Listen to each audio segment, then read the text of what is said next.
आ गया है पुष्पा इम्पॉसिबल में एक बहुत ही बड़ा न्यू ट्विस्ट, क्योंकि दोस्तों यहाँ पर जो राशि और बदशाह की शादी है फाइनली दोस्तों वो अब पूरे बखूतरा चौल के अंदर एग्जीक्यूट होने वाली है। लेकिन आपको पहले ही बता दूं कि ये शादी कुछ ज्यादा ही जल्दी चल रही है। जी हाँ दोस्तों, अभी यहाँ पर बदशाह ने पुष्पा से बातें की थी कि मैंने शादी करनी ही करनी है, तो पुष्पा कहती है कि जरा हम चौल वालों से थोड़ी सी डिस्कशन कर लें और पता तो करें कि आखिरकार शादी कब करनी है। तो बदशाह कहता है कि मैं इस शादी को आज के आज ही करना चाहता हूं। अब दोस्तों पुष्पा यहाँ पर ये वाली बात लेकर चले जाने वाली है सारे चौलवासियों के पास और जाकर बताने वाली है कि इस तरीके से बदशाह शादी करना चाहता है यहाँ पर राशि से।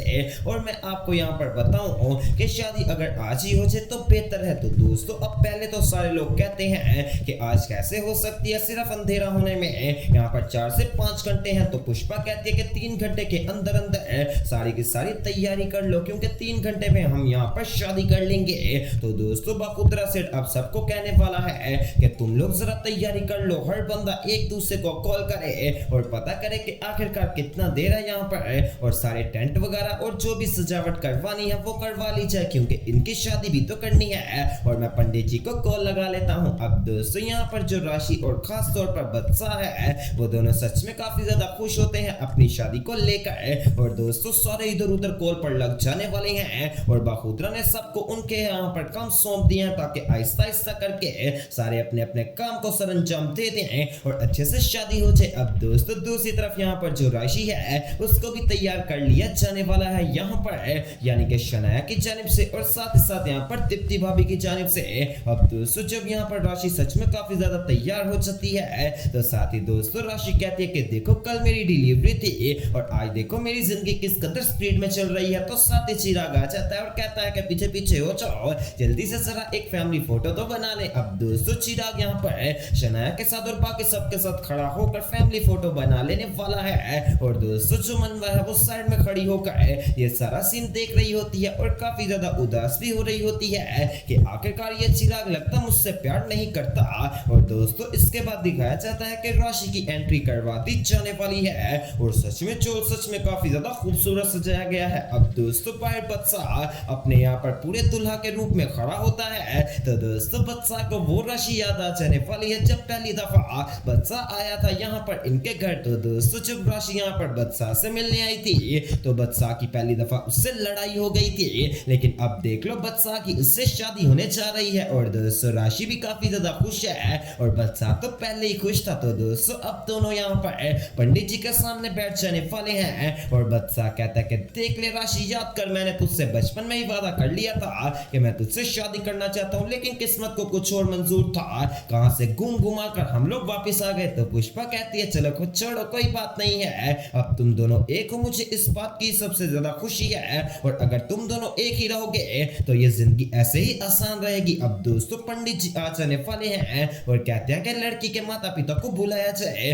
अब दोस्तों बेचारा दिलीप पटेल जो कि एक साइड में खड़ा होता है वो यहाँ पर नहीं आता। तो दोस्तों साथ ही पुष्पा आगे होकर दिलीप पटेल के हिस्से की भी सारी रस्में कर लेने वाली है, ताकि किसी को फील ना हो कि दिलीप पटेल यहाँ पर नहीं आया था। अब दोस्तों यहाँ पर पंडित जी इनके फेरे भी करवा देने वाले हैं और दोस्तों यहाँ पर जो यानी कि राशि और बदशाह है एक दूसरे को माला पहना कर एक यहाँ पर एक दूसरे की मांग में सिंदूर भर देते हैं। अब दोस्तों जो पुष्पा है वो बदशाह से कहने वाली है कि बदशाह प्लीज मेरी बेटी का बहुत ज्यादा ख्याल रखना, भले तुम लोग 20 कदम दूर हो लेकिन फिर भी एक बेटी जब माँ से दूर जाती है तो माँ को ऐसे लगता है सच में काफी ज्यादा दूर जा रही है। अब दोस्तों पुष्पा काफी ज्यादा इमोशनल हो जाने वाली है, लेकिन बदशाह कहता है कि मम्मी आप फिक्र मत कीजिए, मैं इसका बहुत ज्यादा ख्याल रखूंगा। अब दोस्तों यहाँ पर यानी कि जो बदशाह है वो सारे लेकर चले जाने वाले हैं राशि को अपने कमरे में। तो दोस्तों राशि यहाँ पर रस्म करना शुरू कर देने वाली है। मैंने आपको बताया था ना कि ये शादी कुछ ज्यादा ही तेज चल रही है, एक ही दिन में शादी भी और एक ही दिन में एंट्री भी।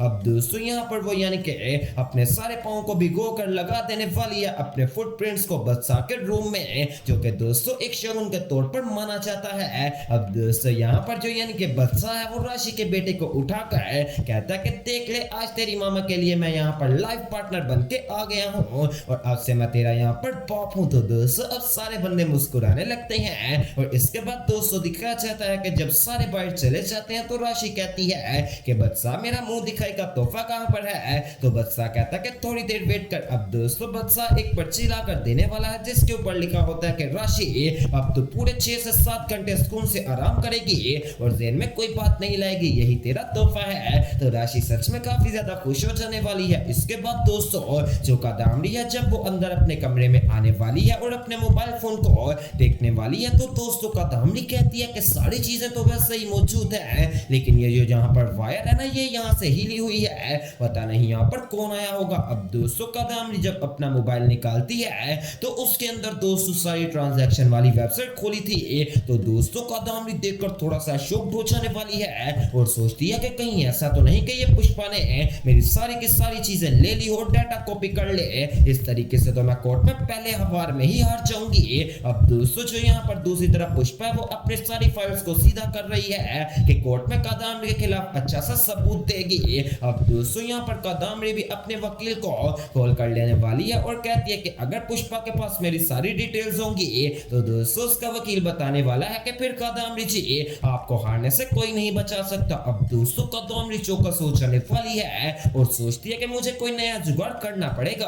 और दूसरी तरफ दोस्तों आप लोग देख सकते हैं कि यहाँ पर जो यानी कि दोस्तों जो यानी कि आया है वो मनवा के साथ वो कहने वाला है कि मनवा ये देख ले तुझे बार बार ऐसा मौका नहीं मिलना, हम दोनों को कनाडा जाना ही होगा। तो दोस्तों अब मनवा कहती है कि ठीक है मौलिक मैं तुझे सोच कर बताती हूँ और आ रही हूँ तेरे पास। अब दोस्तों मनवा ने हामी भर ली है। अब जब मनवा कॉल खत्म करती है और पीछे मुड़ती है तो वहां पर दोस्तों चिराग खड़ा होने वाला है और कहता है कि क्या हुआ मनवा, इतनी ज्यादा घबराई क्यों है। तो मनवा कहते हैं कि कुछ नहीं, वैसे ही तू यहाँ पर क्या कर रहा है। तो वो कहता है कि मैं तेरे से मिलने आया था। तो मनवा कहती है कि लेकिन तेरे हाथ में जब फाइल्स हैं मुझे ऐसा लग नहीं रहा कि तू स्पेशल मुझसे मुलाकात के लिए आया है। तो वो कहता है कि ऊपर फाइल्स भी रखनी थी तो मैंने सोचा कि तुझसे मिल भी लेता हूँ। अब दोस्तों फिलहाल जो चिराग है वो मनवा के बैग में वीजा देख लेने वाला है और वो भी कनाडा का।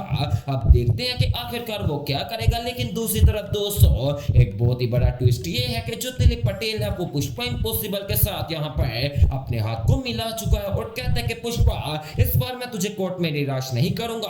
अब दोस्तों आप लोग सोच रहे होंगे कि आखिरकार ये दिलीप पटेल पर पुष्पा ने भरोसा कैसे कर लिया, तो वो मैं आपको बता देता हूँ। दरअसल जब यहाँ पर दिलीप पटेल यहाँ पर पुष्पा को हॉस्पिटल में मिला था तो तब पुष्पा ने इसकी बात नहीं मानी थी, लेकिन जब पुष्पा जाने लगी थी तो दिलीप पटेल ने पुष्पा को अपने सारी डीजल वाली कंपनी की फोटोज वगैरह दिखा दी जिसमें साफ पता चल रहा था कि कादम्बरी ने यहाँ पर दिलीप पटेल के सारे बिजनेस को फ्लॉप किया है। और दोस्तों वो पिक भी दिखा देने वाला है जो दिलीप पटेल को कादम्बरी के कमरे में से मिली थी। अब वो कहता है कि पुष्पा मैं भी कादम्बरी से बदला लेना चाहता हूँ इसलिए मैं उसके खिलाफ गवाही दूंगा। वेल दोस्तों अब आने वाले एपिसोड्स देखना मिस मत कीजिएगा और मेरे चैनल स्पाइसी एंटरटेनमेंट को सब्सक्राइब करें।